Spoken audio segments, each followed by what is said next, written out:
It's day 52, part 2 of 118 days with the Tudors, and again we're looking at 1536, and this is the year that Anne Boleyn dies.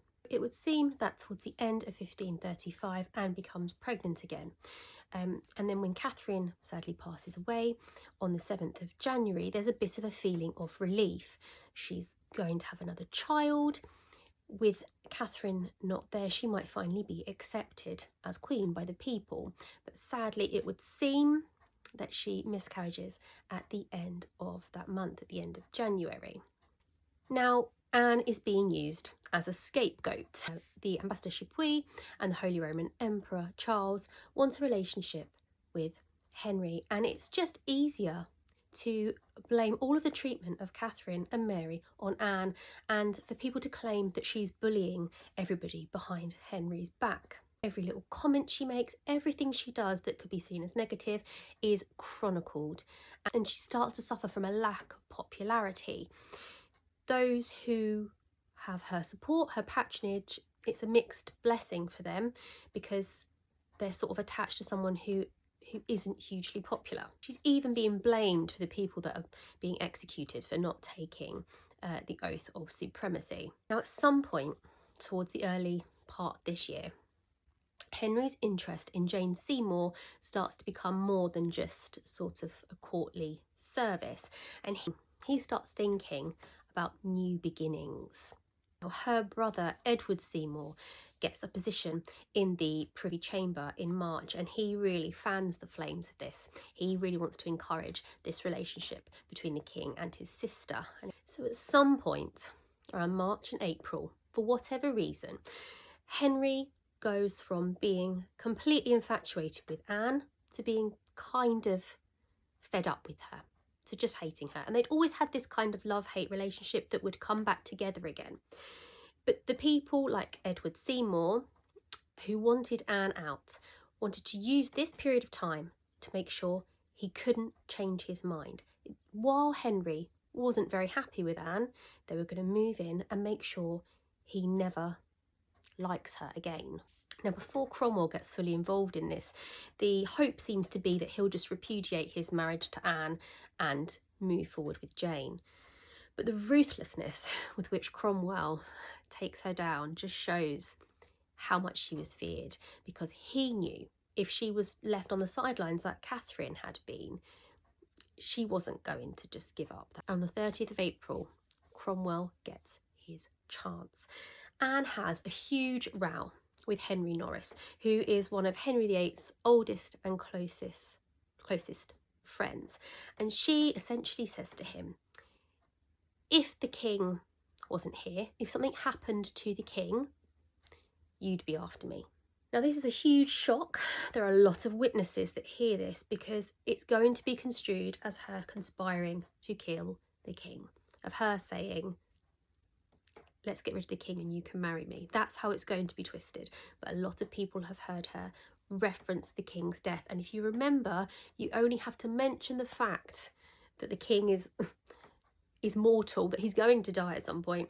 That's enough. So Cromwell has something now, and despite Norris being one of the king's closest friends, he is taken off the tower on the 2nd of May. Now at the same time, Cromwell gets hold of Mark Smeaton, who's a court musician, nobody of huge importance. He interrogates him, tortures him at his house.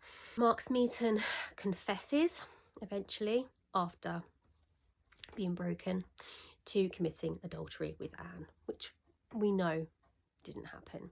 Cromwell's got what he needs now. So with this evidence, it's not hard for Cromwell to plant seeds of doubt in Henry's mind. Henry is already paranoid and mistrusting. Not a stretch for Cromwell to say, well, she's done this with Mark Smeaton. How many other people do you think it might have happened with? This then allows Cromwell to strike out at the Boleyns. Everyone knows that Anne and her brother George are close. They are close siblings.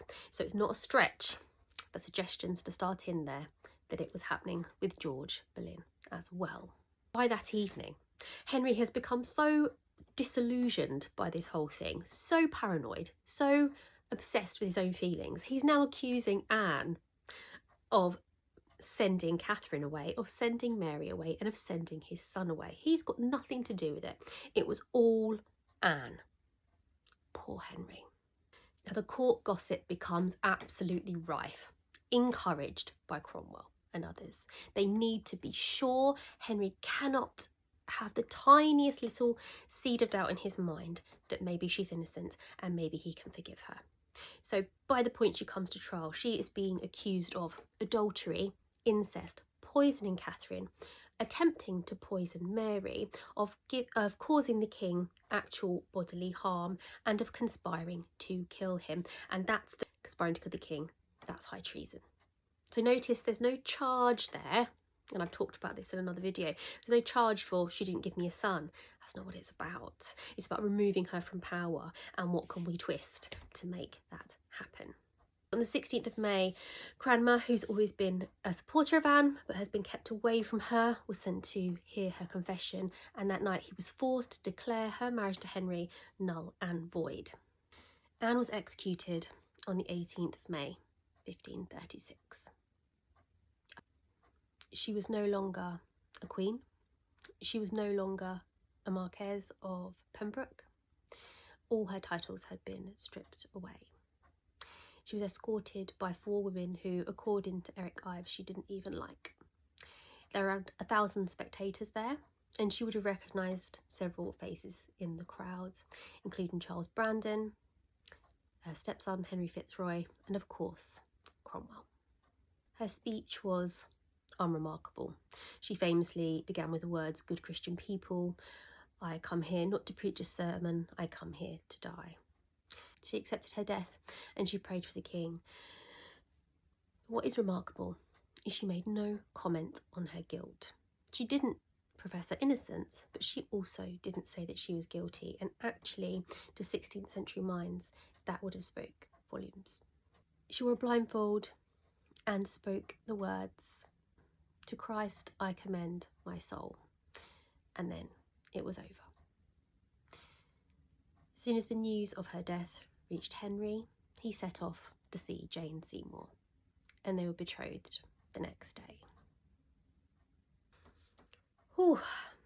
If that's not been too much for you, the wonderful History with Leah, I've tagged her in the comments, has created a video about somebody else who sadly passed away in this year. So get yourself a cup of tea and make your way over to her. I will see you tomorrow, 15:37.